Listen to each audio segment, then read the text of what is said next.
கலையை பற்றிய அடிப்படை பயிற்சிகள் நமக்கு பாடத்துலையும் இல்லை, வெளியில் நம்ம கற்றுக்கிடவும் இல்லை. நாம் என்ன பண்ணிடுறோம்னா கோயிலில் திருநூறு வாங்கி அது தலையில் போடுறோம். நீங்கள் ஒரு 1000 வருஷம் கலைப்பொருள் மீது உங்களோட திருநூறை போடுற உங்களோட வீணடிக்கக்கூடியதாக இருக்காங்க. நிறைய இடங்களில் நல்ல சிலைகளோட கைகளை, முகத்தை, மூக்கை, காதை உடைச்சி விட்டுருக்காங்க. ஆனால் உண்மையில் அதனோட மதிப்பு தெரியாத ஒரு சமூகமாக இருக்குமே தான். ஆனால் கலையை நீங்கள் பார்க்கணும் அப்படின்னு வச்சிங்கன்னா அது ஒரு ஈடுபாடு தானே. நீங்கள் போய் கொஞ்சம் கொஞ்சமாக ஒரு ஈடுபாட்டை உருவாக்கிக்கோங்க. ஒரு சின்ன உதாரணம் சொல்கிறேன். ஒரு கோவில் வாசலில் பூ விற்கிறவங்க இருக்காங்க. நீங்கள் இன்றைக்கி தான் கோயிலுக்கு போகிறீங்கன்னா என்ன பண்ணுவீங்கன்னா, போன உடனே நேராக அந்த அம்மாட்ட போய் ஒரு பூ கேட்பேங்க, கொடுத்துருவாங்க, போயிடுவாங்க. 2வது நாள் 3வது நாள் நீங்கள் அந்த அம்மாவை பார்க்கும்போது இப்போ தான் முதல்ல பூ விற்கிற அம்மா தலையில் பூ வச்சுக்கலன்னு பார்ப்பீங்க.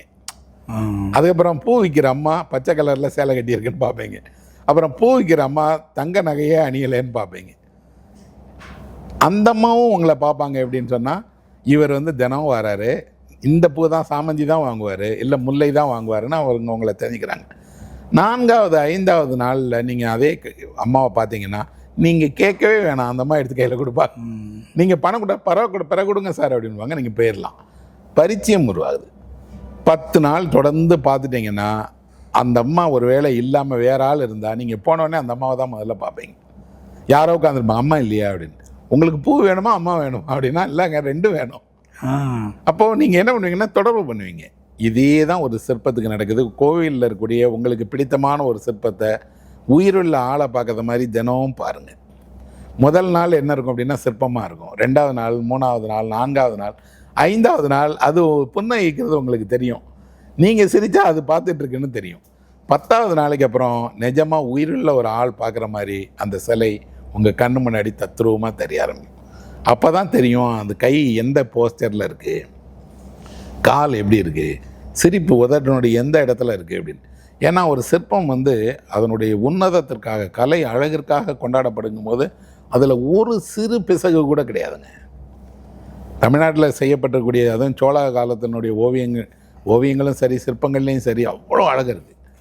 இங்கே ஒன்றும் இல்லை, நீங்கள் நேராக இருந்தால் எப்போவாது நீங்கள் காஞ்சிபுரத்துக்கு போங்க, கைலாசநாதர் கோவில் இருக்குது. அது ஒரு கலையினுடைய சொர்க்கம்.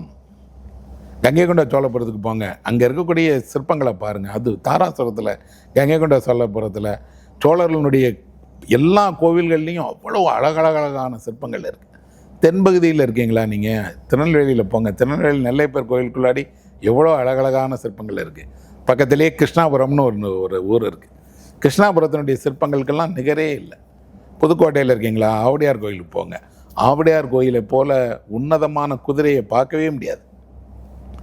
இவ்வளவு பெருமைகள், இவ்வளவு சிற்பங்கள் இருந்தாலும் அதை புகைப்படம் எடுக்கிறதுல என்ன கிடைக்குதுன்னா பக்கத்தில் நீங்கள் நிற்கிறீங்கன்னு இருக்கு. அது கூட அந்த புகைப்படத்தில் நீங்கள் தான் முக்கியமாக தெரிவிங்க. 2000 வருஷம் 1000 வருஷத்தை கடந்து வந்த கலை பொருள் முக்கியம் இல்லையா? இந்த நிமிடம் போய் முன்னாடி நிற்கிறவங்க முக்கியம் இல்லைன்னா உங்களோட அறியாமைன்னு தான் சொல்லுவேன். ஆனால் ரசிக்க தொடங்கினால், பாதுகாக்க தொடங்கினால் இந்த கலை என்ன செய்யும் அப்படின்னா, நமக்கு தேர்ந்தோம் நம்ம முன்னோர்கள் எவ்வளவு கலை நேர்த்தியோடு இருந்திருக்கிறாங்க. குறிப்பாக எப்போவாது கோயிலுக்கு போனீங்கன்னா கோவிலில் விளக்கு வைக்கக்கூடிய பாவை விளக்குகள் வச்சுருக்காங்க. அந்த பாவை விளக்குகளை கொஞ்சம் நேரம் நின்று பாருங்கள். நிஜமாக ஒரு பொண்ணு கையில் விளக்கை ஏந்தி நிற்பது போல் அத்தனை அழகாக செய்யப்பட்டிருக்கு. அதுலேயும் பெரிய பெரிய பெரிய பாவை விளக்குகள் இருக்குது. இதே மாதிரி நந்தியை பாருங்கள். நந்திக்குன்னே ஒரு அழகு இருக்குது. அதோடைய நந்தியுடைய திமிழ் இருக்கு இல்லையா, அதை அவ்வளோ நேர்த்தியாக செஞ்சுருப்பாங்க. அது நாக்கை துருத்தி இருக்கக்கூடிய அந்த நாக்கு அவ்வளோ நேர்த்தியாக வடிவமைக்கப்பட்டிருக்கும். நாம் ஒரு பெரிய உலக புகழ்பெற்ற ஆட்கள்னா ரோடினையோ மைக்கேல் ஆஞ்சலோவையோ சிற்பத்தில் இருக்கக்கூடிய மேதைகளாக சொல்கிறோம். மேதைகள் தான், இல்லைன்னு இல்லை. அவங்களுக்கு சற்றும் குறையாத மேதைகள் நம்ம ஊரில் இருந்திருக்காங்களே, நம்ம கலையில் இருக்கே. அப்போது நம்மளை சுற்றி இருக்கக்கூடிய செல்வத்தை தெரியவே இல்லை. அப்படின்னா என்ன அப்படின்னா, சுற்றி தங்க சுரங்கத்தை வச்சுக்கிட்டு தங்கத்தோட மதிப்பே தெரியாத ஆட்களாக இருக்கிறோம் அப்படின்னு. நிறைய நேரங்களில் எனக்கு கவலையாகவும் இருக்கும். என்னென்னா, இதெல்லாம் இடிக்கப்பட்டுட்டா, சிதைக்கப்பட்டா இன்னொரு முறை செய்ய முடியாது. செய்வதற்கான தொழில்நுட்பமும் இல்லை, ஆட்களும் இல்லை. குறைஞ்சபட்சம் அதை பாதுகாத்து முறைப்படுத்தி போனணும். இன்னொன்று, பெற்றோர்களுக்கு ஒன்று சொல்லுவேன். உங்கள் பிள்ளைங்களை நீங்கள் எங்கே கூட்டிகிட்டு போனாலும் போகாட்டாலும் கட்டாயம் மியூசியத்துக்கு கூட்டிகிட்டு போங்க. சென்னையில் இருந்தீங்கன்னா நீங்கள் காண தவறவே கூடாத இடம் மெட்ராஸ் மியூசியம். ஏன்னா அமராவதி சிற்பங்கள் அவ்வளவும் சென்னை மியூசியத்தில் தான் இருக்குது. பௌத்த கலைகளில் மிகச்சிறந்த கலை அமராவதி கலை. அதுலேயும் அமராவதி சிற்பங்களில் கூட புத்தர்லாம் சென்னை மியூசியத்தில் தான் இருக்குது. நீங்கள் ஒரு நாள் செலவு பண்ணி அந்த கலையை உங்கள் பிள்ளைக்கு காட்டிட்டீங்கன்னா நீங்கள் உண்மையிலேயே அவங்களுக்கு வாழ்நாள் பயனை அடைய வைக்கிறீங்க. இதே மாதிரி தமிழ்நாடு முழுவதும் இருக்குது. கொஞ்சம் கொஞ்சமாக போங்க. இந்தியா பூரா தேவையில்லை, கொஞ்சம் கொஞ்சமாக போங்க. பக்கத்தில் கர்நாடகா இருக்குது, ஐஹோலேன்னு ஒரு ஊர் இருக்குது. அங்கே ஒரு காம்ப்ளெக்ஸ் இருக்குது.